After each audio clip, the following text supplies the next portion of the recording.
আসসালামু আলাইকুম, স্বাগত জানাচ্ছি আরটিভি সন্ধ্যার সংবাদে। আপনাদের সঙ্গে আছি আমি ফারিয়া শারমিন এবং একই সাথে রয়েছি আমি আফসানা সুরাইয়া। বৈষম্যহীন বাংলাদেশ গড়ে তোলার যে সম্ভাবনা সৃষ্টি হয়েছে তা অপূর্ণ থাকলে পরবর্তী প্রজন্মের কাছে দায়বদ্ধ থাকতে হবে, এমন মন্তব্য করেছেন প্রধান উপদেষ্টা অধ্যাপক ডক্টর মোহাম্মদ ইউনূস। ঐক্য ভাঙতে পরাজিত শক্তি ষড়যন্ত্র চালিয়ে যাচ্ছে, এমন মন্তব্য করে সবাইকে সতর্ক থাকার নির্দেশ দেন তিনি। 3 দিন ব্যাপী পুলিশ সপ্তাহের উদ্বোধনী অনুষ্ঠানে রাষ্ট্রের ন্যায় প্রতিষ্ঠায় আগামী নির্বাচনে পুলিশকে নিরপেক্ষ ভূমিকা পালনেরও কড়া নির্দেশ দেন প্রধান উপদেষ্টা। রিপোর্ট করছেন জাহিদ রহমান। আমার পুলিশ আমার দেশ, বৈষম্যহীন বাংলাদেশ প্রতিপাদ্যে শুরু হলো পুলিশ সপ্তাহ। 3 দিন ব্যাপী এই আয়োজনের উদ্বোধন করেন প্রধান উপদেষ্টা ডক্টর মোহাম্মদ ইউনূস। স্বৈরাচারের অন্যায় আদেশ পালন করতে গিয়ে পুলিশ বাহিনীকে জনরোষের শিকার হতে হয়েছে, এমন মন্তব্য করে প্রধান উপদেষ্টা বলেন, এজন্য অনেক সৎ পুলিশকেও মাশুল দিতে হয়েছে। অশুভ চক্র আমাদের স্বপ্নকে, আমাদের ঐক্যকে ভেঙে দিতে সব শক্তি নিয়ে চেষ্টা করছে এবং চেষ্টা আরো কঠোরতর করবে। একে প্রতিহত করার জন্য আপনাদেরকে সবসময় সতর্ক থাকতে হবে। ন্যায্যতার ভিত্তিতে গঠিত একটি বৈষম্যমুক্ত গণতান্ত্রিক বাংলাদেশ নির্মাণের স্বপ্ন দেখছি। আমরা দ্বিতীয় বাংলাদেশ গঠন করার স্বপ্ন দেখছি। জুলাই গণ অভ্যুত্থান আমাদের সেই সুযোগ করে দিয়েছে। এই সুযোগ যেন আমরা না হারাই। এই সুযোগ হারালে আমরা পরবর্তী প্রজন্মের কাছে চিরজীবনের জন্য দায়ী থাকবো। পুলিশ জনগণের বন্ধু, এমন বাস্তবতা প্রতিষ্ঠা করা কঠিন হলেও তা বাস্তবায়নের নির্দেশ দেন প্রধান উপদেষ্টা। পুলিশ জনগণের মধ্যে যে দূরত্ব সৃষ্টি হয়েছে সেই দূরত্ব কমিয়ে আনা, পুলিশ বাহিনীর প্রতি মানুষের আস্থা ফিরিয়ে আনা। আমি বলবো এটা কঠিন না, একবার সে আন্তরিক পরিবেশ সৃষ্টি হলে এই বন্ধন অটুট থাকবে। অনিয়মের মাধ্যমে নির্বাচিত জনপ্রতিনিধি দিয়ে ন্যায় প্রতিষ্ঠা করা সম্ভব নয়, একথা জানিয়ে প্রধান উপদেষ্টা বলেন, ত্রয়োদশ জাতীয় সংসদ নির্বাচনে জনগণের ইচ্ছে মতো ভোটাধিকার প্রয়োগ নিশ্চিত করতে চায় সরকার। ইতিমধ্যে জাতির উদ্দেশ্যে দিয়ে একাধিক ভাষণে আমি বলেছি, চলতি বছরের ডিসেম্বর থেকে আগামী বছরের জুনের মধ্যে দেশে ত্রয়োদশ সংসদ নির্বাচন অনুষ্ঠিত হবে। সেই নির্বাচন যেন সুষ্ঠু ও শান্তিপূর্ণ উপায়ে অনুষ্ঠিত হয়, সেজন্য পুলিশ সদস্যদের ভূমিকা খুবই গুরুত্বপূর্ণ। ভবিষ্যতে কখনো যেন পুলিশ বাহিনীকে দলীয় বাহিনী বা অন্যায় কাজে ব্যবহার না করা যায়, তার জন্য একটা সুষ্ঠু ও নিরপেক্ষ নির্বাচন অত্যন্ত জরুরি। 4টি ক্যাটাগরিতে সাহসিকতা ও বীরত্বপূর্ণ কাজের স্বীকৃতিস্বরূপ এবার 62 জনকে বাংলাদেশ পুলিশ পদক বিপিএম ও রাষ্ট্রপতি পুলিশ পদক পিপিএম ব্যাচ পরিয়ে দেন প্রধান উপদেষ্টা। জাহিদ রহমান, আরটিভি, ঢাকা। মানবিক করিডোর নিয়ে জাতিসংঘ বা অন্য কোনো সংস্থার সঙ্গে অন্তর্বর্তীকালীন সরকারের কোনো আলোচনা হয়নি বলে জানিয়েছেন প্রধান উপদেষ্টার প্রেস সচিব শফিকুল আলম। একটি গণমাধ্যমকে দেওয়া সাক্ষাৎকারে তিনি জানান, জাতিসংঘের নেতৃত্বে রাখাইনে যদি মানবিক সহায়তা প্রদান করা হয় তবে বাংলাদেশ লজিস্টিক সহায়তা দিতে আগ্রহী থাকবে। জাতিসংঘ উন্নয়ন কর্মসূচির তথ্য অনুযায়ী রাখাইন রাজ্যে তীব্র মানবিক সংকট চলছে। বিশ্বের বড় কোনো শক্তি এই করিডোরের সঙ্গে জড়িত রয়েছে বলে যে প্রতিবেদন করা হয়েছে তা সম্পূর্ণ মিথ্যা ও প্রোপাগান্ডা বলেও দাবি করেন প্রধান উপদেষ্টার প্রেস সচিব।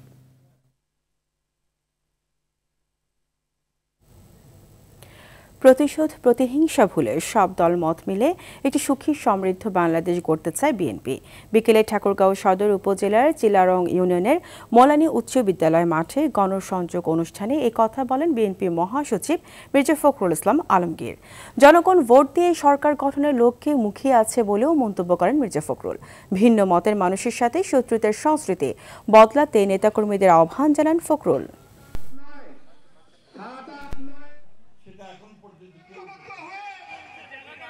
তুই যে দলই করো, তুই এই দেশের মানুষ, এই দেশের নাগরিক। তুমি একটা মত তোমার থাকতেই পারে, কেউ আওয়ামী লীগ করতে পারে, কেউ বিএনপি করতে পারে, জামাত ইসলাম করতে পারে, কেউ নতুন দল হয়েছে ছেলেদের তারা করতে পারে। তার জন্য সে সম্পর্ক নষ্ট হয়ে যাবে, তার জন্য দেখা সাক্ষাৎ হবে না। এই সমাজটাকে ভাই বদলাইতে হবে। বন্ধুরা, আমাদের লক্ষ্য একটা, আমরা একটা সুন্দর সুখী সমৃদ্ধ বাংলাদেশ দেখতে চাই। আমরা বিভাজন দেখতে চাই না, আমরা একটা ভালোবাসার বাংলাদেশ দেখতে চাই। জাতীয় নির্বাচন নিয়ে জামায়াতে ইসলামী প্রধান উপদেষ্টার কথায় আস্থা রাখতে চায় বলে মন্তব্য করেছেন জামায়াতের আমির ডক্টর শফিকুর রহমান। দুপুরে মৌলভীবাজারের কুলাউড়া পৌরসভায় অমুসলিমদের সঙ্গে মতবিনিময় শেষে সাংবাদিকদের সঙ্গে তিনি একথা বলেন। এ সময় তিনি আরও বলেন, ডিসেম্বর থেকে জুনের মধ্যেই জামায়াত নির্বাচন চায়। নির্বাচনের জন্য সবচেয়ে উপযোগী হচ্ছে ডিসেম্বর অথবা এপ্রিল মাস।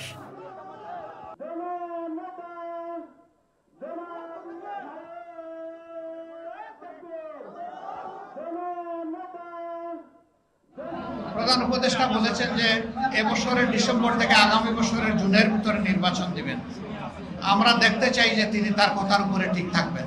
এখন 6 মাসের এই রেঞ্জের মধ্যে কখন সুইটেবল হবে? 2টা মাস সকল বিবেচনায় সুইটেবল হতে পারে। মার্চ মাসের রোজা ফেব্রুয়ারি থেকে শুরু হয়ে যাবে রোজা। এই জন্য আমরা বলেছি যে ফেব্রুয়ারির মাঝামাঝি ইলেকশন হলে ভালো। প্রধান নির্বাচন কমিশনার নাসির উদ্দিন বলেছেন, উৎসবমুখর ও গ্রহণযোগ্য সংসদ নির্বাচন করতে চায় কমিশন। এজন্য প্রবাসীদের ভোটও নিশ্চিত করা হবে।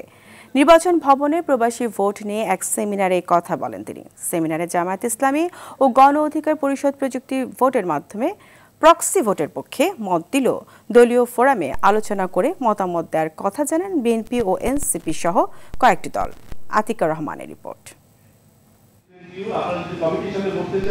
আগারগাঁও নির্বাচন ভবনে প্রবাসী ভোটিং সিস্টেম উন্নয়ন বিষয়ে সেমিনারের আয়োজন করে নির্বাচন কমিশন। এতে বিভিন্ন রাজনৈতিক দলের প্রতিনিধি, নির্বাচন ও তথ্য প্রযুক্তি বিশেষজ্ঞরা অংশ নেন। নির্বাচন কমিশনার আবুল ফজল সানাউল্লাহ জানান, কারিগরি বিশেষজ্ঞদের পরামর্শে ইসি পোস্টাল, প্রক্সি ও অনলাইন ভোটিংয়ে ভোট করার ব্যাপারে উদ্যোগ নিয়েছে। এ সময় প্রধান নির্বাচন কমিশনার বলেন, প্রবাসীদের অন্তর্ভুক্ত করে সুষ্ঠু ভোট করতে ইসি দৃঢ় প্রতিজ্ঞ। এ বিষয়ে রাজনৈতিক ঐক্য জরুরি। আউট অফ কান্ট্রি ভোটিংয়ে একটা ধরনের সিম্পলিসিটি যেমন ইম্পর্টেন্ট, তারপরে আইন কানুনের পরিবর্তন যাতে যথাসম্ভব কম করতে হয়, কস্ট ইফেক্টিভ যাতে হয় এবং মানুষের ট্রাস্ট যাতে থাকে, এগুলো সব এনশিওর করে আমাদেরকে আগাতে হবে। সেমিনার শেষে বিএনপি নেতারা বলেন, প্রবাসীদের ক্ষেত্রে এনআইডির পাশাপাশি পাসপোর্ট সংযুক্ত করতে হবে। আর পদ্ধতির বিষয়ে দলীয় ফোরামে সিদ্ধান্ত নিয়ে ইসিকে জানাবেন তারা। আমরা তাদেরকে বলেছি যে যা আপনারা এখানে প্রেজেন্ট করেছেন এগুলেন আমরা শুনলাম, আমরা আমাদের দলে এই নিয়ে আলোচনা করে আমাদের দলের অবস্থান আপনাদেরকে আমরা জানাবো। ধরনটা সবচেয়ে সাশ্রয়ী হবে সেরকম ধরনের এবং সহজলভ্য, সহজবোধ্য এরকম একটা প্রস্তাব আমরা আমাদের দলের পক্ষ থেকে করব। পরে মতামত জানাবে এনসিপিও। প্রক্সি ভোটিং এর অনেকগুলা ড্রব্যাক আছে, অনেকগুলা ক্ষেত্র আছে যেই জায়গাগুলা রিস্কি হতে পারে আমাদের ডেমোক্রেটিক প্রসেসের জন্য।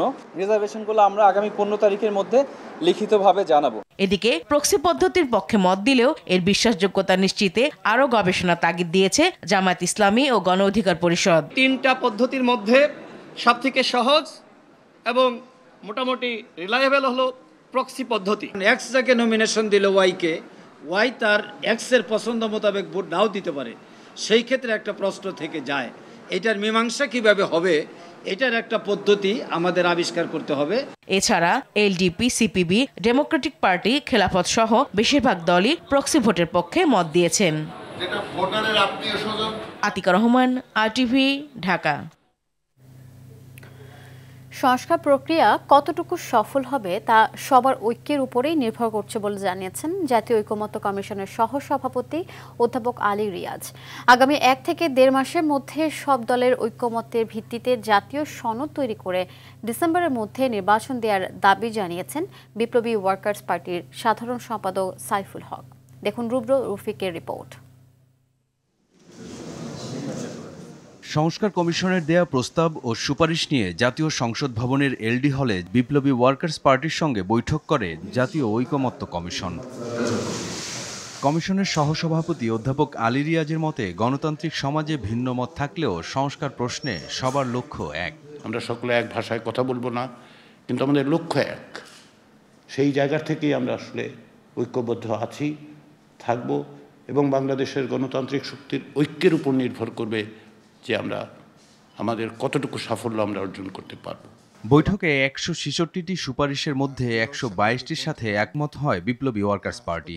দলটির সাধারণ সম্পাদকের প্রত্যাশা, সংস্কার শেষে দ্রুতই দেশের মানুষের 16 বছরের অপেক্ষার অবসান হবে। ন্যূনতম প্রশ্নে যেখানে আমরা একমত, তার ভিত্তিতে আমরা একটা জাতীয় সনদ তৈরি করতে পারি। 16 বছর ধরে মানুষ যে নির্বাচনের অপেক্ষা করছে, সেই নির্বাচনে আমরা যেতে পারি। ইতোমধ্যে 35টি দলের মতামত পেয়েছে জাতীয় ঐকমত্য কমিশন। রুদ্র রফিক, RTV, ঢাকা। দেশের অর্থনীতির সঠিক চিত্র তুলে ধরার পাশাপাশি সংকট চিহ্নিত করা ও সমাধানে নানা সুপারিশ করেছে শ্বেতপত্র প্রণয়ন কমিটি। এবার কমিটি প্রধান ডক্টর দেবপ্রিয় ভট্টাচার্য জানালেন, শ্বেতপত্র বাস্তবায়নে ধীরগতি দেখাচ্ছে অন্তর্বর্তী সরকার। সকালে রাজধানী ধানমন্ডিতে গবেষণা সংস্থা CPDর কার্যালয়ে বাংলাদেশের কারিগরি ও বৃত্তিমূলক শিক্ষা নিয়ে আয়োজিত মিডিয়া ব্রিফিংয়ে তিনি জানান, শুধু শ্বেতপত্র নয়, নানা খাতে সংস্কারে গঠিত টাস্কফোর্সের সুপারিশ বাস্তবায়নেও অচলাবস্থা দেখা দিয়েছে।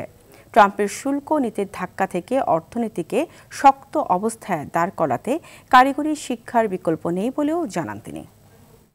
অবহেলার শিকার হিসেবে রয়ে গেছে আমাদের সমাজে যে বৈষম্য এবং অবহেলা আছে, তার প্রকাশ আমরা শ্বেতপত্র প্রণয়ন কমিটি উত্তর পরিস্থিতিতেও ঠিক একই রকম ভাবে অব্যাহত থাকা লক্ষ্য করছি।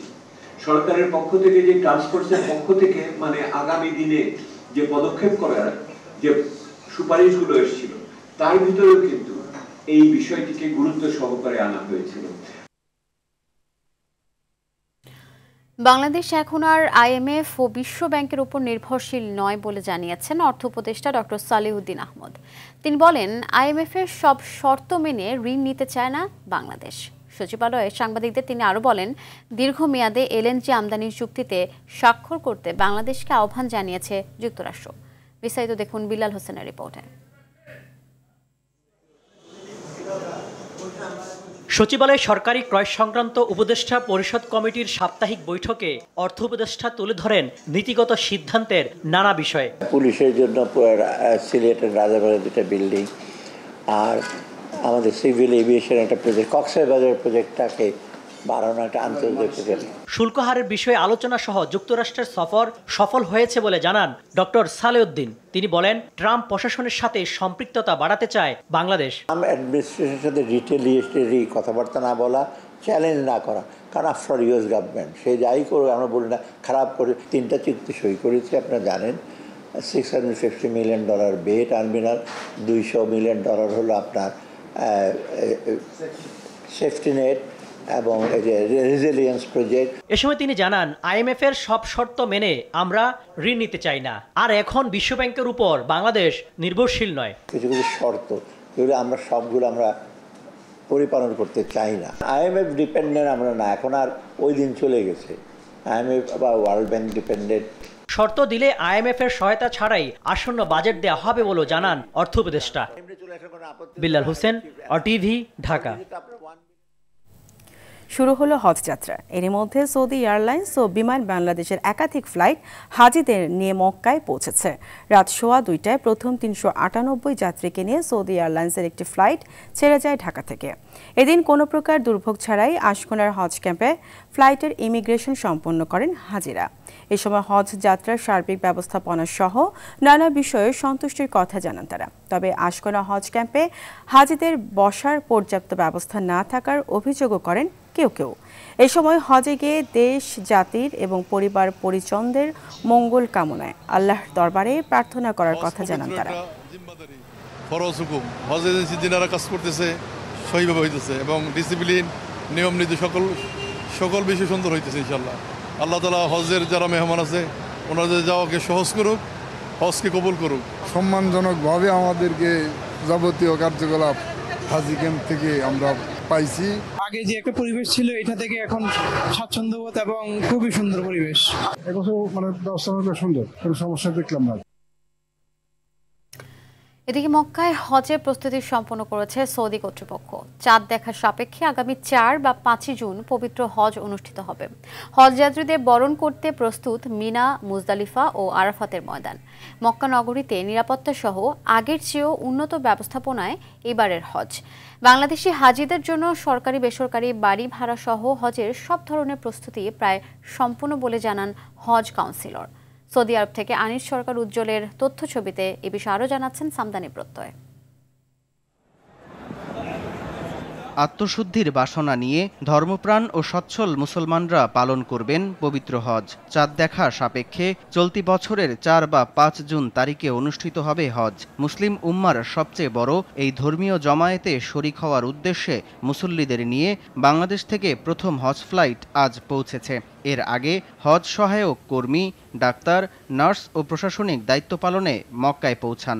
গরম বেশি হওয়াতে হার প্রতিটি ক্যামে অ্যাসিড ব্যবস্থা করছে এবং নিচে সিরামিকের ব্যবস্থা করছে, যেমন গরম না হয়, হাজিদের যেমন হিট স্ট্রোক না হয়, এভাবে সৌদি সরকারের বন্দোবস্ত করতে বলছে সবাইকে। সবকিছু ঠিক থাকলে আগামী ৩ জুন অথবা ৪ জুন মধ্যরাত থেকে পবিত্র মিনার উদ্দেশ্যে রওনা দেবেন হাজিরা। হাজিদের বরণ করতে সব ধরনের প্রস্তুতি সম্পন্ন করেছে সৌদি কর্তৃপক্ষ।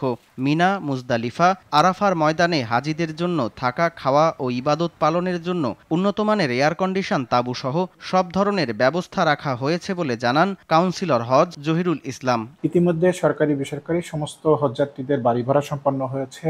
হাজিদের যাতায়াতের জন্য পরিবহন চুক্তি সহ মিনা, আরাফাত, তাঁবু, নির্বাচন এবং সার্ভিস কোম্পানি নির্ধারণ করা হয়েছে। ভিসা কার্যক্রম শুরু হয়েছে। এদিকে হাজিদের নিরাপত্তা দিতে মক্কা, মিনা, মুজদালিফা ও আরাফাতের ময়দান নিরাপত্তার চাদরে ঢেকে ফেলা হয়েছে। নিয়োগ করা হয়েছে ২০,০০০ নিরাপত্তা কর্মী ও ১০,০০০ স্বেচ্ছাসেবক।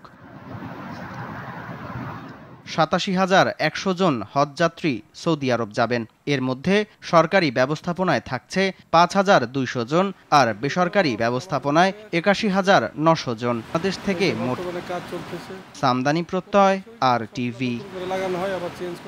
অনিয়ম দুর্নীতির অভিযোগে স্থানীয় সরকার প্রকৌশল অধিদপ্তর, এলজিইডি প্রধান কার্যালয় সহ দেশের ৩৬টি কার্যালয়ে একযোগে বিশেষ অভিযান চালিয়েছে দুর্নীতি দমন কমিশন দুদক। এ সময় বেশ কয়েকটি কার্যালয়ের কর্মকর্তাদের ব্যাপক অনিয়ম ও দুর্নীতির অভিযোগ পেয়েছে অভিযান পরিচালনাকারী দল। এ নিয়ে বিস্তারিত থাকছে আব্দুল হামিদের প্রতিবেদনে। চট্টগ্রামে এলজিইডির বিভিন্ন প্রকল্প বাস্তবায়নে ব্যাপক অনিয়ম দুর্নীতির অভিযোগ পেয়েছে দুদক। জেলা এলজিইডির তত্ত্বাবধানে বিভিন্ন রাস্তা, ব্রিজ ও কালভার্ট নির্মাণের নিম্নমানের কাজের প্রমাণ পেয়েছে তারা। আমাদের কাছে কোনো নলেজ থাকে যে কোথাও কোনো খারাপ কাজ হচ্ছে, আমরা সেটা কিন্তু অ্যাকশনে যাই। আমার এই চিত্রভঙ্গি আমরা আমার নলেজের বাইরে যদি হয়ে থাকে আপনার যেমন ততদিন আমরা অবশ্যই সহযোগিতা করব। দুর্নীতির অভিযোগে রাজশাহী এলজিইডির নির্বাহী প্রকৌশলীর কার্যালয়ে অভিযান চালিয়েছে দুর্নীতি দমন কমিশন। এ সময় কর্মকর্তারা রাজশাহী এলজিইডির নির্বাহী প্রকৌশলীর জহুরুল ইসলামের কক্ষে গিয়ে বিভিন্ন প্রকল্পের ফাইলপত্রের তল্লাশি করেন। ঘুষের বিষয়ে আমরা তাৎক্ষণিক ঘুষের প্রমাণ পাই নাই, তবে প্রত্যেকটা নথি আমরা পর্যালোচনা করে যেটা পেলাম, সংশ্লিষ্ট ঠিকাদার কাজ না পেয়ে বা ঠিকাদার কাজ পেয়ে আসলে অন্য কেউ কাজ করছেন, প্রত্যেকটা কাজের ক্ষেত্রেই এই অনিয়মগুলো হচ্ছে।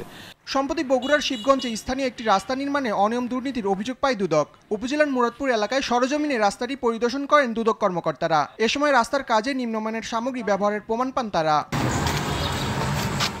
এদিকে নারায়ণগঞ্জের বন্দর উপজেলার এলজিইডি অফিসে অভিযান চালিয়েছে জেলা দুর্নীতি দমন কমিশন। এ সময় তারা চলমান বিভিন্ন প্রকল্প ও গত ৫ বছরের বিভিন্ন উন্নয়ন প্রকল্পের নথিপত্র যাচাই বাছাইয়ের জন্য জব্দ করে নিয়ে যান। বিভিন্ন উন্নয়ন প্রকল্পে দুর্নীতির অভিযোগে টাঙ্গাইলের এলজিইডি কার্যালয়ে অভিযান চালিয়েছে সংস্থাটি। এ সময় প্রাথমিকভাবে অভিযোগের সত্যতাও পেয়েছে কর্মকর্তারা। পর্যায়ক্রমে কালিহাতী, মধুপুর, সখীপুর ও মির্জাপুর উপজেলায় অভিযান পরিচালনা করা হবে বলে জানান তারা। আব্দুল হামিদ, RTV। ছাত্রদল সন্দেহে চট্টগ্রামে মেডিকেল কলেজের ৩য় বর্ষের ছাত্র আবিদকে পিটিয়ে হত্যার মামলায় খালাস পাওয়া সব আসামিকে নিম্ন আদালতে আত্মসমর্পণের নির্দেশ দিয়েছেন হাইকোর্ট। একই সঙ্গে তাদের খালাসের রায় কেন বাতিল করা হবে না মর্মে রুল জারি করা হয়েছে।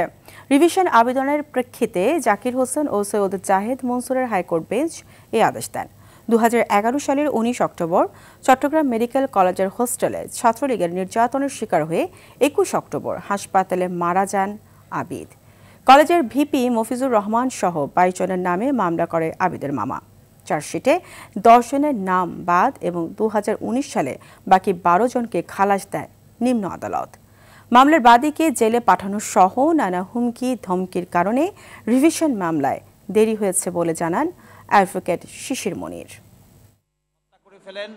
এবং সেটা মেডিকেল কলেজের হোস্টেলের মধ্যে, এই জন্য এটির সিসিটিভি ফুটেজ আছে, সব কিছুই আছে, কিন্তু তখন তা অনেক কিছুই ডেস্ট্রয় করে ফেলে। রাজনৈতিক কারণে প্রভাব খাটিয়ে এই মামলার বিচার হইতে দেওয়া হয়নি। এই জন্যই তার মামা আজকে আদালতে এসে নতুন করে বিচার চেয়েছেন। আজকে রিভিশন মামলা শুনানি অন্তে রুল জারি করেছেন এবং সকল আসামিকে নিম্ন আদালতে আত্মসমর্পণ করার নির্দেশ দিয়েছেন। 6 দফা দাবিতে শাটডাউন কর্মসূচির অংশ হিসেবে ঢাকা পলিটেকনিক ইনস্টিটিউটে ক্লাসরুমে তালা দিয়েছে শিক্ষার্থীরা। সকাল থেকে কর্মসূচি সারা দেশে পালন করছেন তারা। এ সময় তারা বলেন, জনভোগান্তি ছাড়া তাদের কর্মসূচি পালন করা হবে। তাদের 6 দফা দাবির মধ্যে জুনিয়র ইনস্ট্রাক্টর পদে ক্রাফট ইনস্ট্রাক্টরদের 30% পদোন্নতি কোটা বাতিল, জুনিয়র ইনস্ট্রাক্টর পদে ক্রাফট ইনস্ট্রাক্টরদের পদোন্নতির রায় বাতিল, ক্রাফট ইনস্ট্রাক্টরদের পদবি পরিবর্তন, মামলার সঙ্গে সংশ্লিষ্ট ব্যক্তিদের চাকরিচ্যুত, 2021 সালে নিয়োগ পাওয়া ক্রাফট ইনস্ট্রাক্টরদের নিয়োগ বাতিল এবং সেই বিতর্কিত নিয়োগ বিধি অবিলম্বে সংশোধন করতে হবে বলে দাবি জানান শিক্ষার্থীরা। ঢাকা দক্ষিণ সিটি কর্পোরেশনের মেরাদিয়া এলাকায় কোরবানি পশুর হাট বসানোর বিজ্ঞপ্তি বাতিল করেছেন হাইকোর্ট। সকালে বিচারপতি জিনাত আরা হক ও বিচারপতি আইনুন নাহার সিদ্দিকার দ্বৈত বেঞ্চ এই আদেশ দেন। এর আগে চলতি বছর কোরবানি পশুর হাটের জন্য মেরাদিয়া এলাকা নির্ধারণ করে ঢাকা দক্ষিণ সিটি কর্পোরেশনের বিজ্ঞপ্তির বিপরীতে হাট বাতিল চেয়ে হাইকোর্টে রিট করেন এক বাসিন্দা। হাটের কারণে জনসাধারণের স্বাভাবিক চলাফেরা ব্যাহত হওয়ার যুক্তি আমলে নিয়ে পশুর হাটের বিজ্ঞপ্তিটি বাতিলের আদেশ দেন হাইকোর্ট।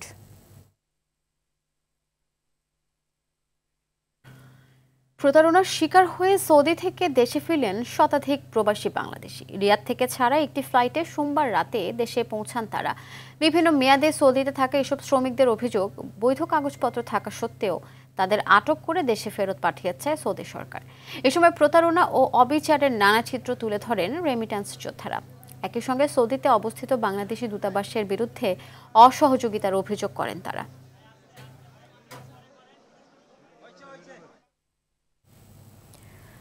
শেখ হাসিনা সহ সকল খুনিকে গ্রেপ্তার সহ দ্রুত বিচারের দাবিতে বিক্ষোভ সমাবেশ ও মিছিল করেছে শেরেবাংলা নগর থানা বিএনপি। সকালে খামারবাড়ি টিএনটি মাঠে সমাবেশের পর মিছিল অনুষ্ঠিত হয়। মিছিলটি রাজাবাজার ও ফার্মগেট এলাকা প্রদক্ষিণ করে আবারও টিএনটি মাঠে এসে শেষ হয়। এর আগে বক্তারা বলেন, স্বৈরাচার শেখ হাসিনা পালিয়ে গেলেও তার দোসররা এখনও দেশবিরোধী ষড়যন্ত্র করছে। তাদের প্রতিহত করতে নেতাকর্মীদের সতর্ক থাকার আহ্বান জানান নেতারা।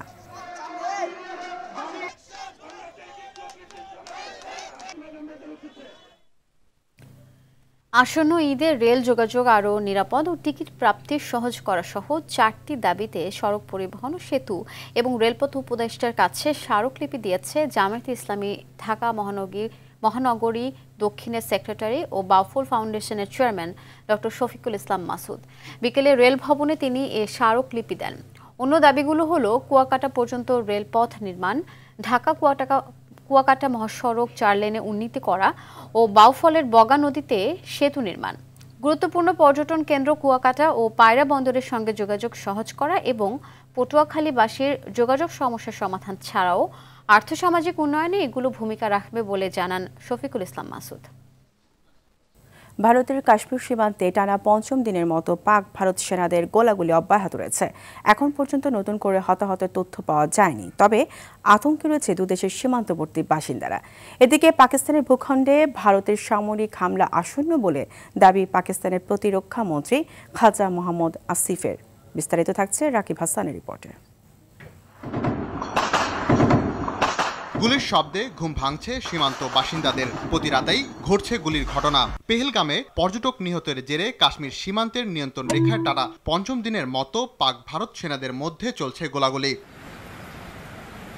এ ঘটনার জেরে কুপওয়ারা, বারামুল্লা এবং আকনুর সেক্টরে সংঘর্ষের ঘটনা ঘটছে, তবে এতে হতাহতের কোনো খবর পাওয়া যায়নি। অবশ্য ভারতীয় গণমাধ্যম গোলাগুলির বিষয়ে বরাবরের মতো পাকিস্তানকে দোষারোপ করলেও পাকিস্তানের পক্ষ থেকে বা দেশটির সংবাদ মাধ্যমে এখনো এ বিষয়ে কোনো তথ্য পাওয়া যায়নি।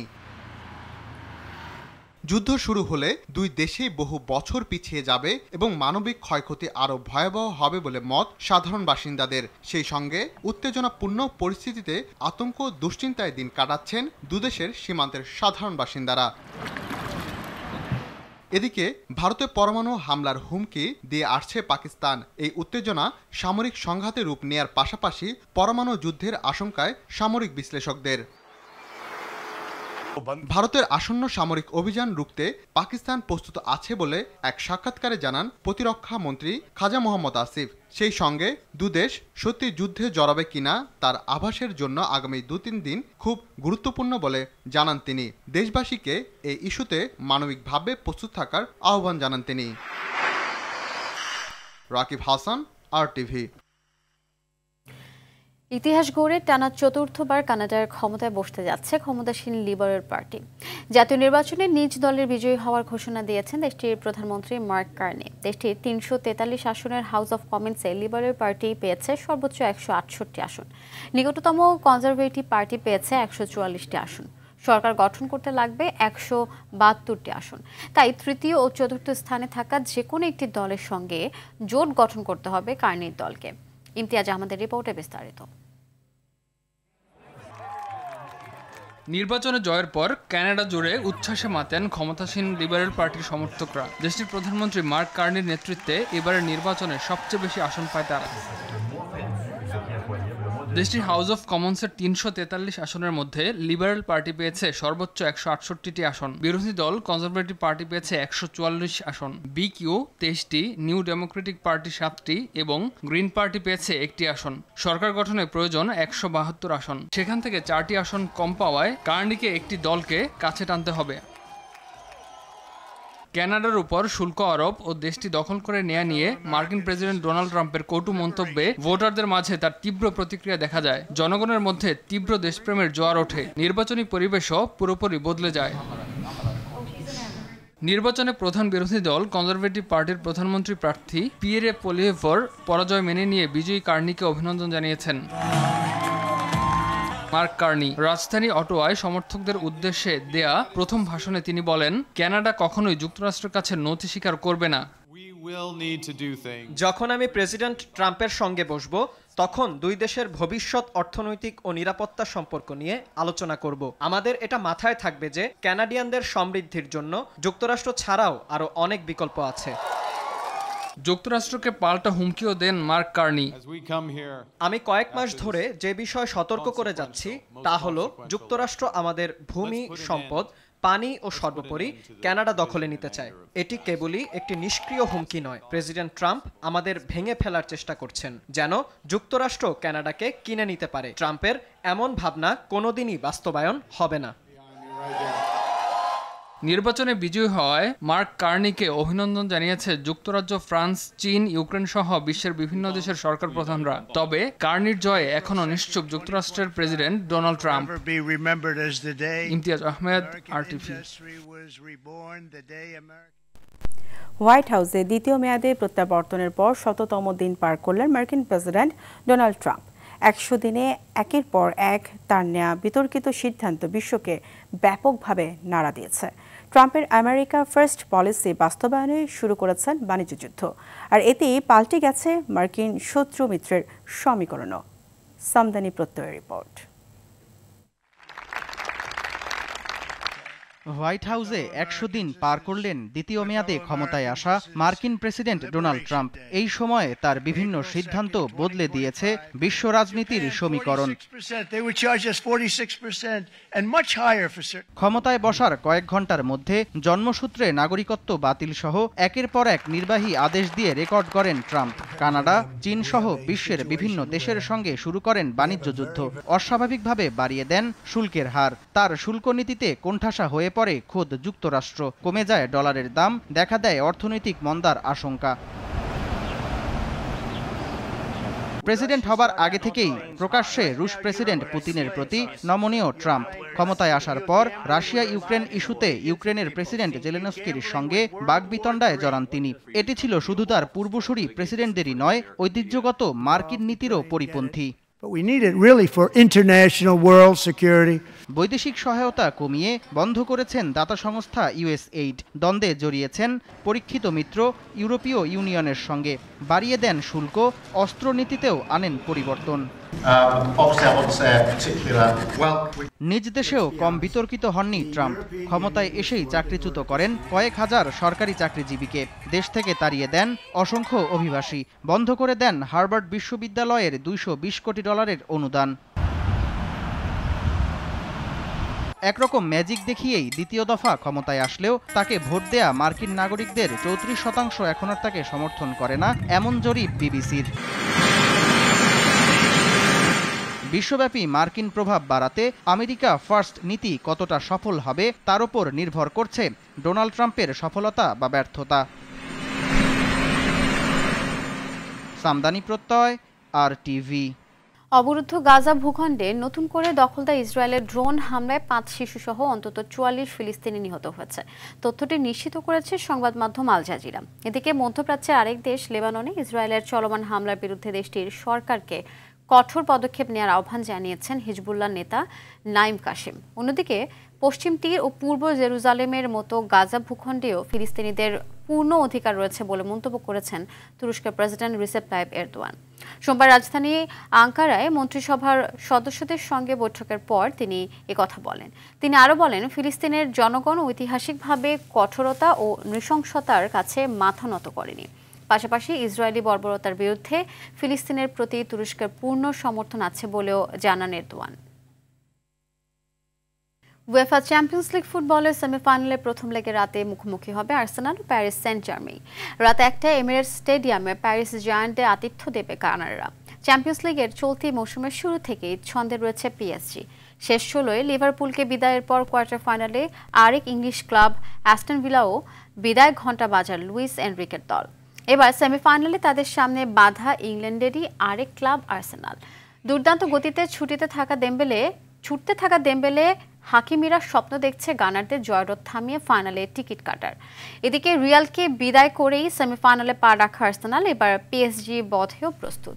ফাইনালে দৌড়ে এগিয়ে থাকতে তাদের প্রথম পরীক্ষাটা দিতে হবে ঘরের মাঠে। সন্ধ্যার সংবাদ এই পর্যন্তই। রাতের সংবাদ 11:15টায় দেখার আমন্ত্রণ রইল। ধন্যবাদ সবাইকে।